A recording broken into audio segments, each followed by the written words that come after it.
हमारे साथ भारतीय जनता पार्टी के तर्जुमान रिटायर्ड ब्रिगेडियर अनिल गुप्ता साहब ज्वाइन कर चुके हैं।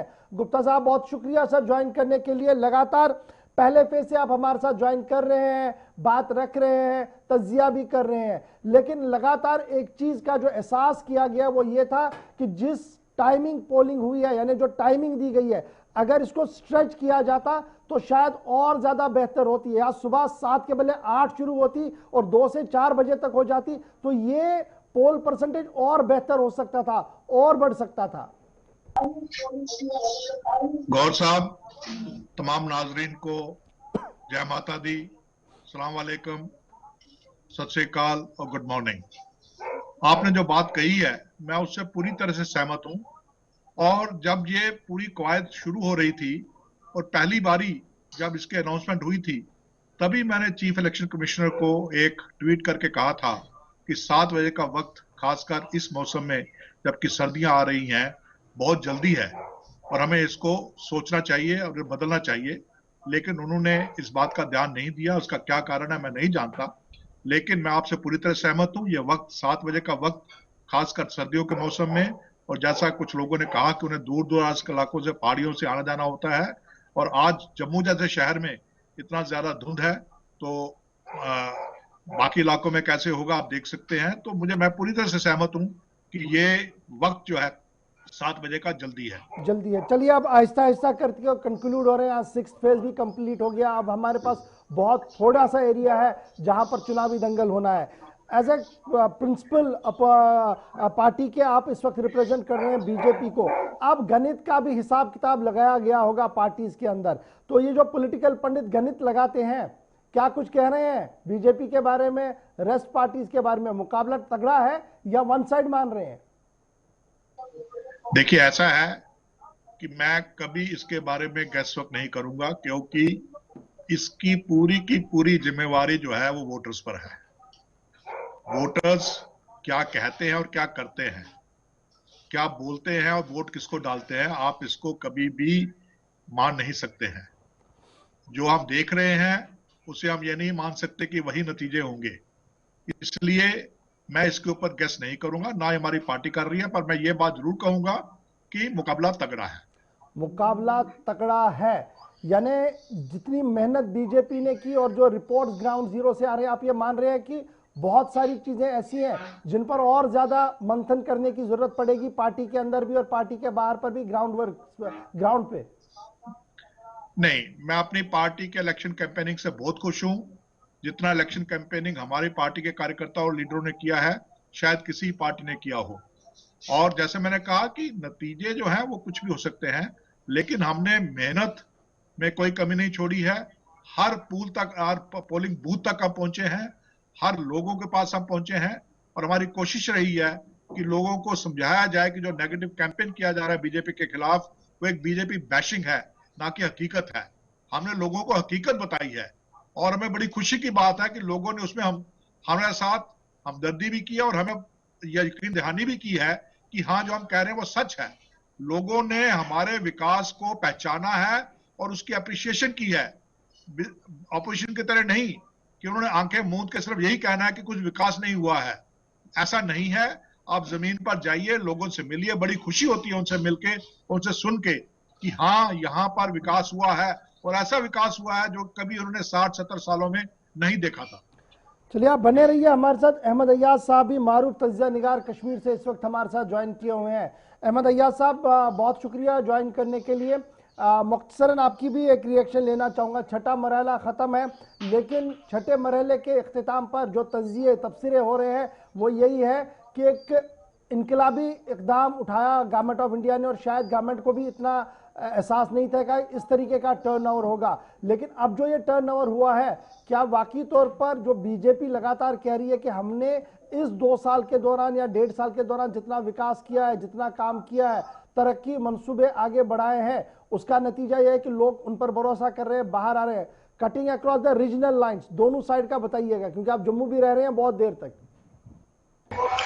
नहीं, बिल्कुल ऐसी बात नहीं है कि ये कोई 2 साल से डेवलपमेंट का नतीजा नहीं है, ना कोई ऐसी डेवलपमेंट वहां दिख रही है कि जो लोग महसूस करें कि ऐसी कोई डेवलपमेंट हुई है जिसकी बुनियाद पर हम वोटिंग करें।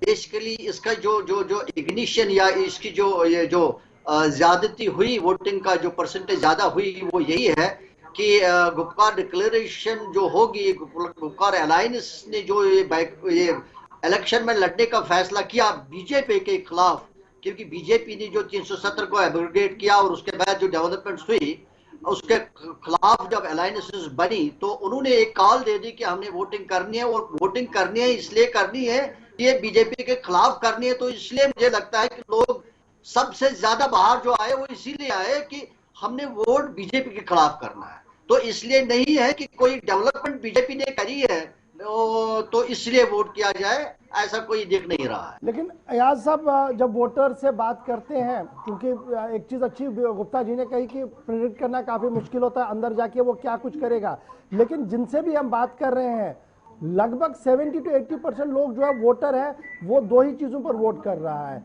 उसके इलाके का डेवलपमेंटल सिनेरियो और एक नई लीडरशिप की तलाश। क्या ये गेम चेंजर हो सकता है आने वाले दिनों के लिए, एंटायर जम्मू कश्मीर के लिए? बाद में मैं आपके दूसरे सवाल पर भी आऊंगा जो काफी इंपॉर्टेंट है। ये बहुत बड़ी बात है जो आप कह रहे हैं, क्योंकि इस वक्त एक ऑलरेडी सिस्टम चल रहा है काम करने का, जिला सतह पर एक सिस्टम चल रहा है काम करने का। अब ये जो नया सिस्टम है डीडीसी के लेवल पर जो सिस्टम आ रहा है, ये एक नया सिस्टम आएगा जो सिस्टम के साथ जुड़ेगा, और ये सिस्टम में कैसे फिट इन हो जाएगा, कैसे फिट हो जाएगा, ये एक देखने की बात है। क्या ये सचमुच इसमें हेल्प करेगा कि तरक्याती काम हो जाए, उसमें हेल्प करे, या कहीं इसको डिस्टर्ब ना करे। जैसे हम देख रहे हैं कि बल्दियाती इलेक्शन में म्युनिसिपैलिटी काउंसिल लेवल पर जहां कोई काम सही तौर हो रहा था तो वहां हम आए दिन देख रहे हैं कि वहां तनाजाबाजी हो रही है म्युनिसिपल, वहां क्या नाम है इसका, म्युनिसिपल काउंसिल में। तो वही एक खदशा है कि ऐसा ना हो, क्योंकि लोग भी इतने ट्रेंड नहीं है, लोग भी इतने मैच्योर नहीं है, लोग भी इतने ये नहीं है इसमें इतने जानकार नहीं है कि जो जिनको मालूम हो कि डीडीसी कैसे चलाना है, इसका मतलब क्या है, इसका सही तौर कैसे इस्तेमाल करना है, तो वो भी एक दिक्कत आएगी। तो इसलिए बड़ा चैलेंज रहेगा ये इसका कि क्या सही तौर ये डेवलपमेंट काम में कुछ कंट्रीब्यूट कर सकता है डीडीसी, ये एक बहुत देखने की बात है। तो जहां तक मुझे लगता है कि जो हम लोग देख रहे हैं, जो कैंडिडेट सामने आ रहे हैं, उनमें उतना वो इतने मतलब जानकार नहीं है, उसमें उतनी ट्रेनिंग नहीं है, उतने मैच्योर्ड नहीं है कि वो इसको अच्छी तरह से चलाए। क्योंकि आज तक जो डेवलपमेंट काउंसिल जो चल रहे थे, आजकल जिसका डिस्ट्रिक्ट बोर्ड का जो चेयरमैन हुआ करता था वो एक कैबिनेट मिनिस्टर हुआ करता था, और जो इसके मेंबर्स हुआ करते थे वो एमएलए हुआ करते थे, जिनका कुछ सोच था। तो अभी जो नई जनरेशन जो आ रही है, नए जो फेसेस आ रहे हैं, उनमें उतना शायद उस लेवल का सोच नहीं है। तो अगर हो भी जाएगा इसमें टाइम लगेगा, अगर हो क्या गया। अहमद अय्याज साहब, हम ऐसा नहीं देखते हैं कि फर्स्ट टाइम एमएलए भी मिनिस्टर बनते हैं, कैबिनेट मिनिस्टर बनते हैं और बाद में वो इतनी बेहतर परफॉर्मेंस कर रहे हैं, जो 30 साल 40 साल इस कुर्सी पर बैठा होता है, एक्सपेक्टेशन से भी बरक्स देखने को मिलता है वहां पर? सही बात है, लेकिन जो एमएलए बनता है वो एमएलए थोड़ा सा उसको सिलेक्शन जब करते हैं तो उसकी थोड़ी लेवल देखी जाती है, उसकी सोच की लेवल, उसकी मैच्योरिटी देखी जाती है। तो वो यूं ही ऐसे ही उसको धकेला नहीं जाता है एमएलए के लिए, उसकी थोड़ी सी लेवल देखी जाती है। इसमें इतनी ज्यादा लेवल का एहतियात नहीं रहा, जो डीडीसी इलेक्शन है इतनी लेवल का नहीं रहा। अलबत्ता बीजेपी ने कुछ लोगों को कर दिया, उन्होंने एक्स एमएलए को कर दिया, उन्होंने कुछ शायद सीनियर लेवल के लोगों को भी इसमें डाल दिया। बाकी लेवल पर हमने ऐसा कुछ नहीं देखा। वो टॉम एंड डेक एंड हरी जैसे काम जैसे कैसे जो भी आया ऐसे भी आया, जिनको ये भी पता नहीं अभी शायद डीडीसी की फॉर्म क्या है इसका, लेकिन क्या ब्रिगेडियर अनिल गुप्ता साहब, चुनाव चल रहा है इस वक्त, जम्मू के अंदर भी वोटिंग हो रही है, कश्मीर के अंदर भी वोटिंग हो रही है, लेकिन बड़ा सवाल ये है, क्या वाकई तौर पर चुनाव अलायंस वर्सेस बीजेपी है? क्या बीजेपी इसको मान रही है कि इतना बड़ा चैलेंज है ये? मैं अयाज साहब से एक सवाल पूछना चाहूंगा। अगर ये मानते हैं कि ये चुनाव विकास के मुद्दे पर हो रहा है, तो जिन लोगों ने 60-70 साल तक विकास नहीं किया, क्या उनके कैंडिडेट्स को लोग वोट देकर खुश होंगे? आप कैसे कह सकते हैं कि ये क्योंकि गुपकार अलायंस ने बोला है इससे लोग बाहर आ रहे हैं और उनको वोट डाल रहे हैं? जिन लोगों ने जो साफ कह रहे हैं कि 60-70 साल तक जब आते थे वोट लेते थे, उसके बाद 5 साल तक नजर नहीं आते थे, क्या उन लोगों को ये वोट दोबारा देंगे? अय्याज साहब जल्दी से जरा रेस्पॉन्ड कीजिए कि बड़ा इंपॉर्टेंट वैलिड पॉइंट उठा रहे हैं ब्रिगेडियर साहब। मैंने उसका ये नहीं सुना, एक ही बात मैंने सुनी कि क्या कुछ लोगों को वोट देंगे, क्योंकि मेरा ऑडियो सही नहीं है। लेकिन ये है कि जो लोग इस वक्त आए हैं सामने, वो बेशक उनको वोट मिलेगा। इसलिए वोट मिलेगा क्योंकि वो लोकल लेवल के लोग हैं। अगर उनकी उतनी वो मैच्योरिटी भी नहीं है, उतनी उनकी जानकारी भी नहीं है, लेकिन चूंकि वो लोकल लोग हैं और लोकल लेवल पर एक इफेक्ट रहता है, एक कनेक्ट रहता है, एक हमसायगी में एक दूसरे का लिहाज भी रहता है। तो वहां ज्यादा ये नहीं देखा जाता है कि कैंडिडेट का इतना मैच्योरिटी कितनी है, तो वहां इसलिए वोट दिया जाएगा। तो इसमें ये नहीं है कि अगर बड़ा सवाल जो ब्रिगेडियर साहब पूछ रहे थे वो बड़ा इंपॉर्टेंट है। लेकिन भारतीय जनता पार्टी के नाम पर चुनाव है, भारतीय जनता पार्टी, जी कंटिन्यू कीजिए। भारतीय जनता पार्टी ने भी तो लोकल कैंडिडेट ही लाए ना, बाहर से थोड़े लाए हैं।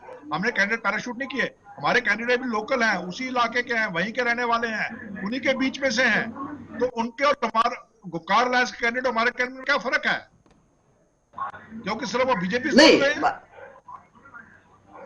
नहीं, फर्क ये है, देखिए फर्क ये है कि आपके कैंडिडेट जो है, आपने थोड़ा सिलेक्शन कैंडिडेट्स में कर दिया, आपने कुछ सीनियर लोगों को भी डाल दिया, मैक्सिमम सीनियर लोगों को डाल दिया।